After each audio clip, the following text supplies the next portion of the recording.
Então, vamos fazer o seguinte, vamos falar um pouquinho sobre o novo ministro das Finanças britânico, nosso querido Jeremy Hunt. Jeremy Hunt, que foi um dos candidatos a primeiro-ministro pelo Partido Conservador, perdeu do Boris Johnson na primeira vez, o ex-primeiro-ministro, e perdeu da Liz Truss da segunda vez, e agora a Liz Truss apelou para ele para eu ia falar para desmontar o pacote, mas não foi, para também, mas para substituir o quase Kwarteng, que alguns lá no Reino Unido chamaram de kamikaze Kwarteng, em função muito desse plano fiscal aí de muitos cortes de impostos, um buraco aí para se defender no orçamento de aproximadamente 60 bilhões de pounds, 68, 70 bilhões de dólares, e acabou não resistindo, o mercado reagiu muito mal a isso, os fundos de pensão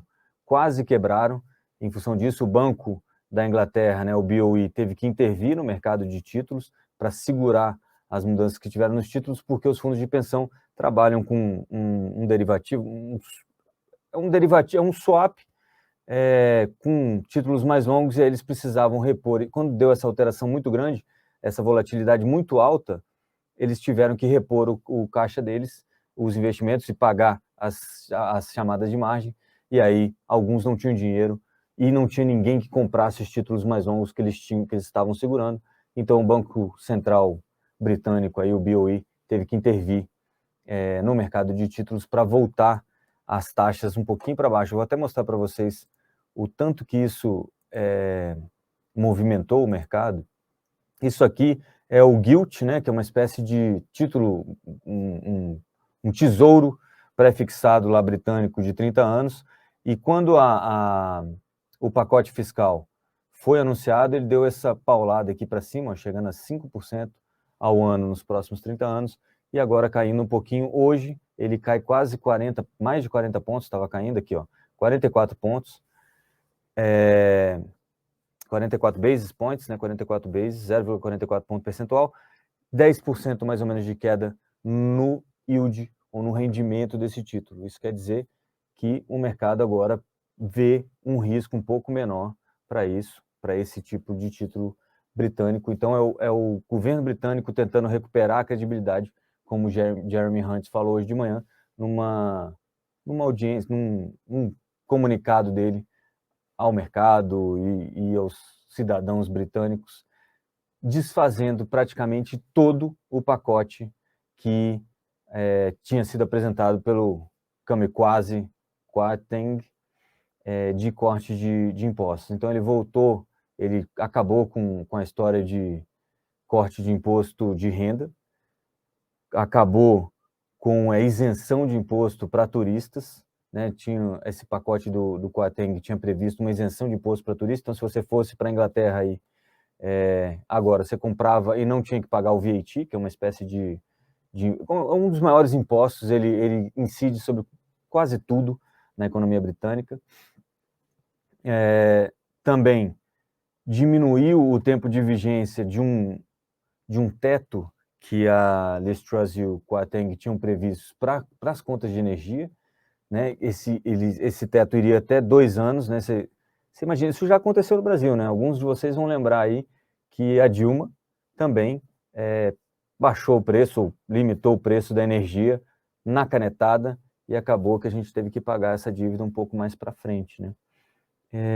Então, teve essa diminuição do prazo, o prazo seriam 2 anos, e agora ficou até abril do ano que vem só, mas ele ainda disse que isso ainda tem coisas para serem revistas. Anunciou o fim desses impostos, o aumento agora em abril, como previsto antes, porque o pacote tinha cancelado o aumento do imposto sobre lucro das empresas, e agora ele voltou lá em abril. Esses impostos devem subir da alíquota de 19% para 23%, essa alíquota tinha sido baixada em função da pandemia, e agora voltou. Bom, tudo isso, né, e mais, ele ainda diz que vai ter uma reunião com os ministros britânicos para discutir cortes de despesas nos próximos dias, e devem anunciar um plano fechado lá para 31 de outubro. O que ficou agora para a imprensa e para os partidários lá, os conservadores, né, os Tories, lá no Reino Unido é por que a Liz Truss continua primeira-ministra, já que esse pacote não era obra da cabeça do Kwasi Kwarteng, foi feito a 4 mãos com a Liz Truss durante muito tempo. Ela gestou esse projeto, inclusive foi material de campanha que elegeu ela, e agora ficou uma coisa estranha de ele ter sido mandado embora e ela continuar lá. Já existe um movimento dentro do partido, tem uma espécie de como é que a gente vai chamar isso? De rebelião dentro do partido contra ela. Já tem alguns membros do parlamento indicando que gostariam que tivesse uma substituição da primeira-ministra, talvez o Jeremy Hunt, que já concorreu e agora foi ser chamado para salvar a pátria aos 45 do segundo tempo, talvez seja até ele o próximo.